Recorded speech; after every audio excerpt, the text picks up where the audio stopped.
Lundi 7 mars 2022, le ministère de la Santé et de l'Action sociale a reçu les résultats des examens virologiques ci-après. Sur 1307 tests réalisés, 11 cas ont été déclarés positifs, soit un taux de positivité de 0,84%. Il s'agit d'un cas contact suivi par nos services, résidant à Dakar, et de 10 cas issus de la transmission communautaire répartis ainsi qu'il suit. 8 cas à Dakar, 1 cas à Saint-Louis et un dernier cas à Mbour.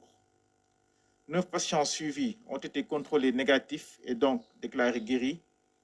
2 cas graves sont pris en charge dans les services de réanimation. Un cas de décès a été enregistré le dimanche 6 mars 2022. Nous présentons nos condoléances à la famille éplorée. L'état de santé des autres patients hospitalisés et pris en charge à domicile est stable. À ce jour,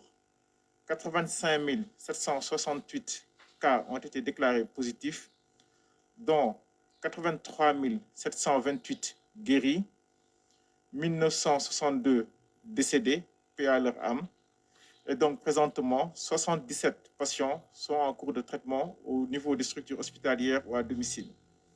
À ce jour, le nombre total de personnes vaccinées est de 1 451 123. tey ci altine bi yemook juróom-ñaari fan ci weeru mars ministère de la santé et de l'action sociale jot na def lu toll si junni ak ñetti téeméer ak juróom-ñaari test si test yooyu le fukk ak benn ñoo si dellu si indaale doomu jàngoro ba nga xam ne mooy waral feebaru mbas mi ci fukk ak benn yooyu kenn ki ñu ko doon topp si kër docteur yi maanaam xam nañ fan la jëlee feebar bi xam nañ ku ko wàlla waaye fukk ñi kenn xamul fu ñu jëlee feebar bi kenn xamul ku leen ko wàlla te ñi ngi dëkk juróom-ñett ci Dakar, kenn ci Mbour, keneen ki ci Saint-Louis. ci wàllu topp bi am na juróom-ñeent doomu aadama yi nga xam ne amoon nañ feebaru mbas mi seetu nañ leen gis nañ ne seen test yi dafa négatif donc jamono ji ñuy wax ak yéen wér nañ te dañ dellu seen njaboot waaye ràññee nañ ci itam ñaari doomu aadama yi nga xam ne feebar bi da leen sonal trop ba ñu loof jamono ji ñuy wax ak yéen ñu ngi si bërëbu fajukaay yi rawatina si Sowétas. démb yemook dibéer juróom benn fan ci weeru mars Sénégal wàññi na kenn ka nga xam ne ñàkk na bakkanam te nga xam ne feebaru mbas bi moo ko waral ñi ngi jaalee ay mbokkam ak ay jege ñaale woon ñeneen ñi nga xam ne ñu ngi lañuy faj ci kër docteur wala si seen kër yi ñi nga am tan bu baax soo ko xoolee mbas mi bu mu tàmbalee fii ci Sénégal ba léegi wàññi nañ lu toll si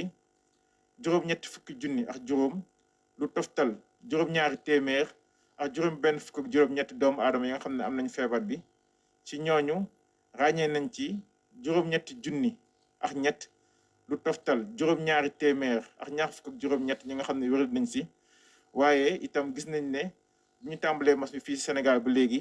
am na junni ak juróom-ñeenti téeméer ak juróom benn fukk ak ñaari doomu aadama yi nga xam ne ñàkk nañ ci seen bakkan yal na yàlla yeesal yërmandem ci seen kaw donc loolu day tax jamono ji ñuy wax ak yéen ci Sénégal ci kër docteur yi ak ci kër yi am na juróom-ñaar fukk doomu aadama ak juróom-ñaar ñi nga xam ne ñu ngi leen di faj ci wàllu feebaru mbas mi. ci wàllu ñàkk bi bu ñu ko tàmbalee ci Sénégal ba léegi Sénégal ñàkk na lu toll si 1 million lu toftal ñeenti téeméeri junni ak juróom fukk ak benn lu teg téeméer ak ñaar fukk ak ñett